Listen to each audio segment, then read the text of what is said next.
Stuart, I have a question. Hmm? I have a question. Yes, And maybe the crow in the background might have more voice than me. Chris, you have Uh, to speak up. can you hear me? Is that better? Huh? Is that better? 1 second. I mean, 1 second. Okay, go ahead. Okay, so I've been sort of waiting for a way to ask this for weeks now. Um, received messages in the past during meditation that, for example, my karma is everyone's karma, and someone else's karma is also mine. And I'm wondering how you feel about that. And also, if that is the case, then when we burn karma during meditation, are we in essence helping each other? I believe everyone has an individual path, but is there some sense where we're all burning the world's karma? Well, uh, look, yes, yes. I mean, when you look out yourself, outside of yourself, basically, we all see a reflection of our own reality when we look outside ourselves. Every human being, every situation reflects something that exists inside us, or we wouldn't attract it. And being that is the case, yes, your karma is everybody else's karma. But the incredible thing about that is if you change inside, you begin to see the world differently and things begin to affect you differently. People that bug you, that you don't like, they begin to take on another purpose. Maybe they're teaching you about something in yourself that you need to change. And by doing that, yes, they are, in a sense, their karma is your karma. Everybody's karma is really somehow intermingled in this fact that we all are teachers for everybody else. And each and every one of us will see only a unique reality, which nobody else really sees. Everybody sees their own unique reality. They can be looking at the exact same situation, and there aren't two people that will interpret it the same way. There once was a movie I saw called Rashomon. I don't know if you ever saw that movie, Japanese movie. And it was about four people telling about what happened. I think somebody got murdered, and each one told a story. It was a completely different story. It was very interesting because it's basically the way people see the world. They see it according to the way their reality is. At the same time, everything we see can teach us something about ourselves and how we as human beings have to change. So that it's kind of a conundrum. We each see unique realities, and everybody has a unique, and yet each and every person is like a woven tapestry, is intertwined because whoever we see in life and whatever we experience in life is just there to teach us something deeper about ourselves. So, you can't really understand this in the mind, but it becomes a living experience when each person sitting here is different, teaching me something about what I have to do to grow inside myself in order to nurture each and every person in a unique way. I have to change inside. So, yes, you know, we all have, yeah, all our realities are intertwined. I mean, there isn't a person alive that doesn't have some kind of war going on inside themselves. Angry at this, at that person, at something else. They made a mistake. You understand? And if that would stop inside people, war in the world would stop. If people find ways to open their heart and live with joy and love, war would disappear. Nobody, happy people don't fight wars. Happy people really have compassion, they have love, they share, they give unconditionally to other people. They don't fight wars. The problem is people's hearts are closed. People's minds are, I don't know if they're closed, but they're just totally tied up in their own sense of what is right and wrong. And of course, nobody fits in. Everybody has a unique view of the world. But at the same time, everybody's reality is interconnected with everyone else's reality. And as we change inside, we see people differently. I mean, I've told you this story a million times, maybe I'll tell it again, about when I was first studying with my teacher, Rudy, I used to work in bars and restaurants, and I would, serve, be a waiter, bartender sometimes. And I'll never forget the last restaurant I worked in. I swore to myself, Stuart, I said, if whatever the case is, you will not get fired from this job. I used to get fired from a lot of jobs. I was a great worker when I started. And then when I had money in my pocket, I really didn't give a damn anymore. And I said, I'm not going to get fired. If I have to spend the rest of my life being a waiter, I'm not going to get fired from this job. And there was a bartender in this restaurant, and I couldn't go up there and ask him for a martini to serve somebody without getting into a fight with him. There was something that just rubbed me crazy inside. And I had a very difficult time. And I said, Stuart, if this keeps up, you're going to get fired. You know? Anyway, one day I was sitting at the bar and he was talking to another waiter about meeting his girlfriend at midnight and having a romantic midnight breakfast with her. Now, this absolutely blew my socks away. I said, this woman must be a saint that she not only could meet him at midnight and have a romantic dinner, but she was in love with him and she slept with him. And and Stuart, I said, there's something wrong with, you're not seeing this guy right. There's something in him that somebody else loves. And something changed in me. Something really changed in me. I began to see this person differently. And I made friends with him. And we used to get into long conversations about this and that and the other. And the whole working in that restaurant changed for me. I changed inside. I was that woman, I'd never met her. I don't know who she is, but my God, to me, she was a saint.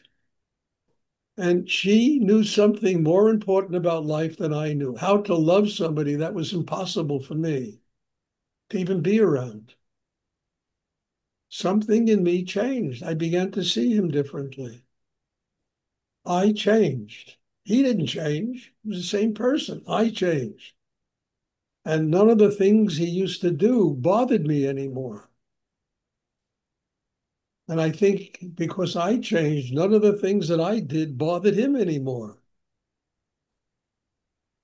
So I think life is that way, we have to change and we begin to see the world differently. And we stop being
Sorry, does anyone else have issue with Stuart video? Yes, he disappeared.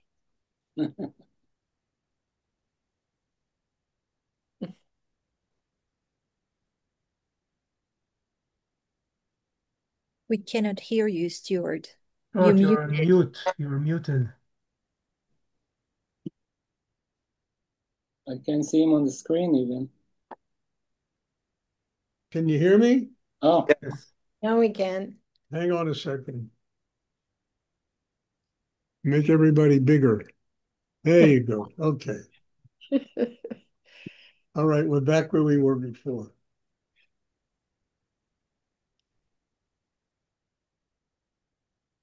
Do you all hear me? yes, Do you all see me? Okay. yes. All right. Does anyone else? I'll stop talking about that. I think Zoom flipped out. Couldn't deal with what it had to change. Couldn't deal with what I was talking about. Does anyone else have a question? I'd like to ask you something, Stuart. Yeah, Yes. thank you. I love your saying in Moving On how gracefully spring becomes winter. And I would like to hear you talk more about the Winter reflections. becomes spring, Chris. I mean, winter becomes spring. Yes. Could you please talk some more about nature and how it affects us to Well, follow? it's not so nature. Look, nature has its rhythms. Nature has the way it functions, and it functions in a beautiful way. Yes. And frankly, because people are so greedy and interfering with the natural flow of nature, we're getting bigger hurricanes, we're getting, earthquake, we're getting not madness that is really caused out of human greed. We are sucking nature, and nature's saying, hey, I've had enough. Yeah. We'll burn California if you keep doing what you're doing. We will, I've had enough. And the reason for it is people have such an inability to change. There's so much resistance about change that it's exactly the opposite. Winter becomes spring. It lets go. Yeah. You know, Spring becomes summer. Summer becomes fall. They let go. Gracefully, they let go. When people have to let go of anything, you understand there is this huge resistance and anger and insecurity and fear and what's mine, which is the worst part of all of it. What's mine? And I am not going to let go of what's mine. I mean, we have these people running our country, America today, that, I mean, look what's going on here. It's just staggering. And Yeah. it's all about greed. What's mine? Does winter tell spring what's mine? No, it surrenders. It lets go. Hey, come on. Let the flowers bloom. Let the trees have leaves. Let everything be. We had our rest. You understand? Winter's essential. Nature needs a rest. So, and human beings are exactly the opposite. They hold on to everything. Everything is their possession. And the terrible thing about this is one day they drop dead and they got to let go of everything. Yeah. Mhm. They have to let go of everything. And there's so much fear of that inside people that they spend their lives becoming billionaires and one day it's all gone. It's all gone, Hmm. Yeah. and people are like this. Yeah. So they don't let winter become spring. They don't graciously pass on to the next generation love, compassion, forgiveness, the things that make us more human. But everybody is so holding on to what they possess that nothing is passed on to the next. And then they pass on maybe money to the next generation, creating a generation of zombies. These trust fund children. Yeah. Have you known any trust fund children in your life? What they're like usually? Yeah, I was married to one. God bless you. I mean, so it's this thing of possession, possession, possession, with this underlying factor that one day every single one of us have to let go of it. Yeah. Doesn't matter how much we possess. And then you look at a guy like Trump, for God's sake. I don't have any anger. I just have a lot of sympathy for that guy. This is one of the saddest people I've ever seen in my life. I have never seen a moment of joy in Yeah. Donald Trump, a moment of love in Donald Trump. I mean, I have empathy. I have compassion for this guy. You know, it's the way I see him.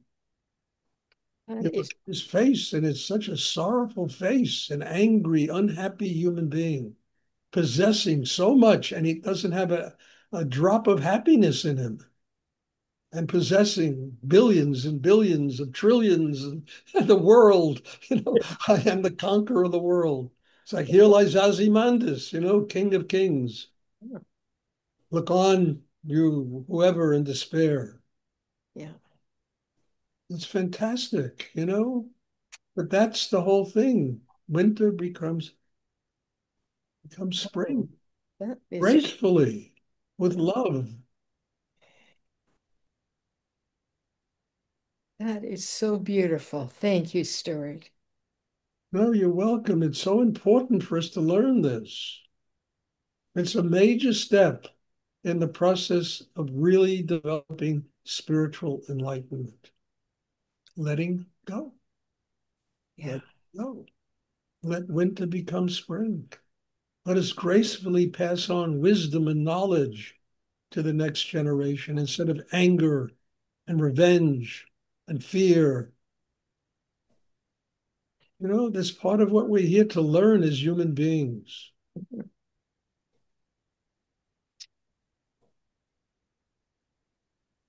Great.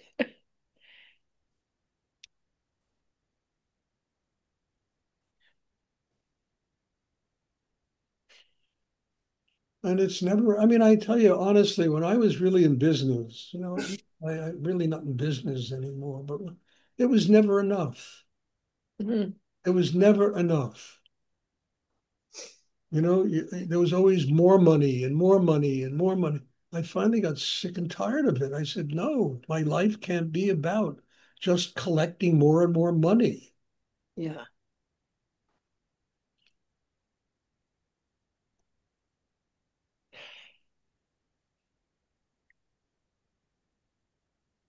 And I used to see the greed in people and what people would do to each other. It was scary.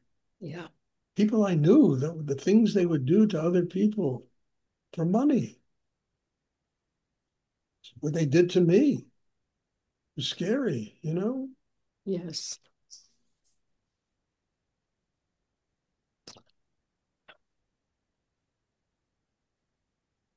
But it changed me.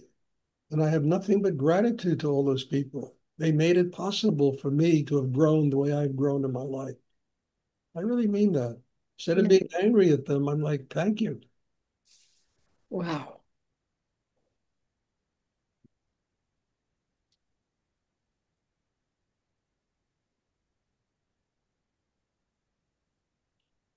Does anyone else have a question they would like to?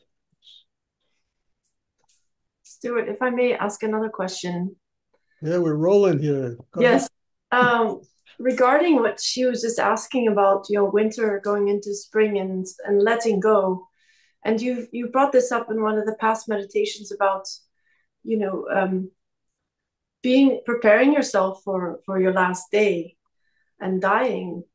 And I've also read about, one should meditate on death, of their own death. If and I can imagine that is a really interesting process to sort of work through the fear that might come. Christy, I don't want to cut you off, but you meditate on your death by learning how to be a happy person in your life. Thank Once you. you've mastered that, you'll have no problems with death. Thank you. Thanks. You're welcome. Boy, short answer, huh? Yeah.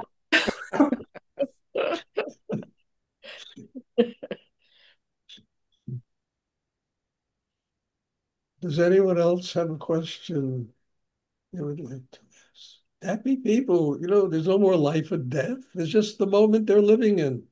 Yeah. You know? Does anyone else have a question they'd like to ask? Okay, if there are no more questions, there will be meditation on Sunday. And thank you. God bless you all. And I'm looking forward to seeing everyone. Have a wonderful weekend. Enjoy yourselves. I have to go get a couch. I bought a new couch. It's a big adventure. That's I great. have to go get it. Okay. Thank you. God bless you. Thank you, Much Stuart. blessings, Stuart. Thank you. Thank you. Thank you, Stuart. Beautiful.